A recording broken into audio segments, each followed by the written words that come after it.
E aí pessoal, como é que vocês estão? Espero que vocês estejam bem. Hoje a gente vai começar uma série de estudos aí. E no vídeo de hoje a gente vai falar um pouco sobre as 4 leis espirituais, que é um trabalho que a gente faz aí, né? Sempre que vai começar as nossas temáticas do discipulado, beleza? Então, vamos nessa! Prossigo para o alvo.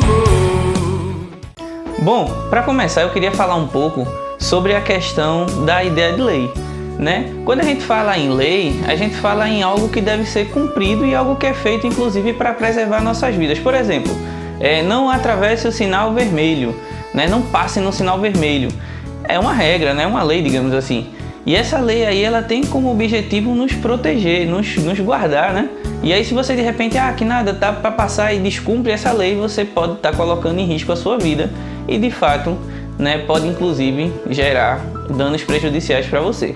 Então quando a gente fala de lei, a gente fala a ideia dessa questão de algo inquebrável, de algo rígido. Faça isso, e que normalmente tem o intuito de preservar.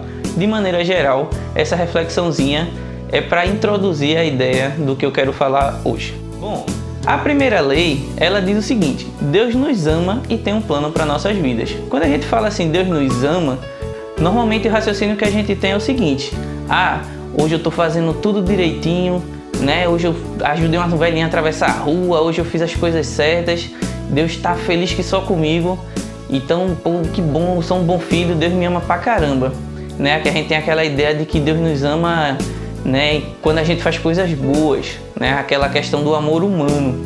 Mas aí quando é aquele dia que você acorda mal, né, de mau humor, xingando todo mundo, a velhinha passa, você empurra, né, você faz tudo errado, você chega em casa com aquele peso na consciência e fala assim: meu Deus, hoje acho que o Senhor está me amando um pouco menos porque hoje eu fiz tudo de errado.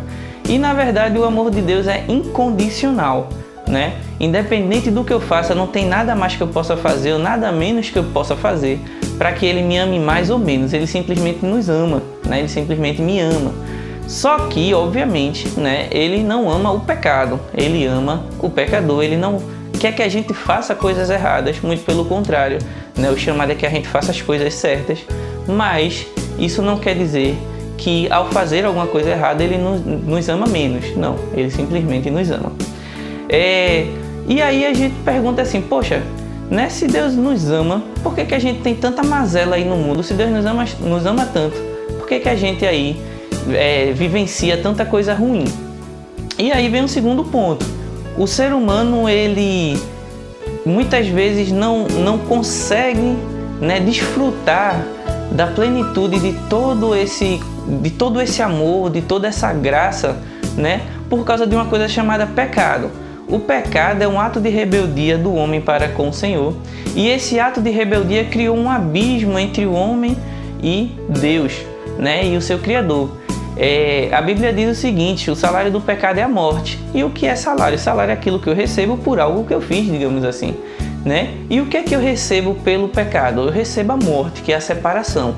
Aqui está Deus, né, que nos criou para viver junto com Ele, mas de repente, na minha atitude de rebeldia, na atitude de rebeldia da humanidade, a humanidade se distancia do Senhor e das coisas que Ele tem para Ele, né, para a humanidade, para o homem.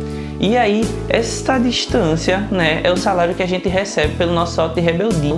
O salário, né, é o distanciamento, é a morte. E ao nos distanciarmos do Senhor, né, é que a gente acaba vivenciando todas as mazelas contrárias às coisas que Ele nos ensina, né? Onde era para vivermos em amor, vivemos em ódio.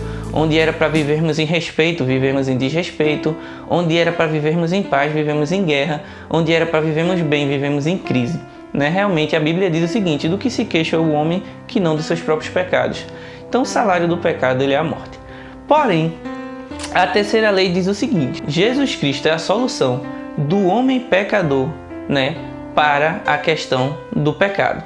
Jesus diz: eu sou o caminho, a verdade e a vida. Ninguém vem ao Pai a não ser por mim. Como eu tinha dito quase agora, Deus está aqui, criou o homem para viver junto, mas o homem resolveu se distanciar. E esse abismo que criou entre o homem e Deus, o homem ele não consegue passar por ele. E aí vem Jesus e diz: olha, eu sou o caminho, a verdade e a vida. Ninguém vem ao Pai a não ser por mim. eu sou o único caminho. Então ele faz essa ponte por cima desse abismo, onde o ser humano pode atravessar e voltar para os braços do Pai e usufruir de todo esse amor, usufruir de todo o plano que Deus tem para a sua vida.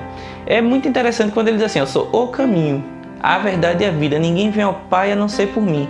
Ele se coloca como um único, e quando ele diz assim, eu sou o caminho, né, dá-se a entender que quando você não está nesse caminho, né, quando você está fora desse caminho, Jesus ele deixa claro que para os caminhos do Senhor, né, você se não estiver nele, está perdido, né? Ele diz o seguinte, eu sou a verdade. Então ele diz, olha, não existe outro caminho. Então ele está dizendo que o caminho que leva ao Pai é ele, e fora dele os outros caminhos são falsos, são mentira. E ele diz, olha, eu sou a vida, ou seja, como foi dito, né? O salário do pecado é a morte, o homem morreu, o homem se separou de Deus, e ele diz, olha, eu sou a vida, por mim você volta ao Pai.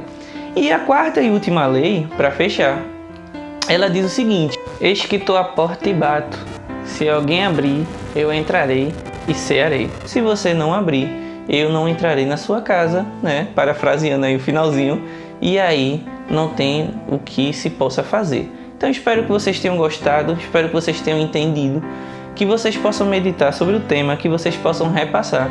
Que Deus abençoe vocês e até a próxima.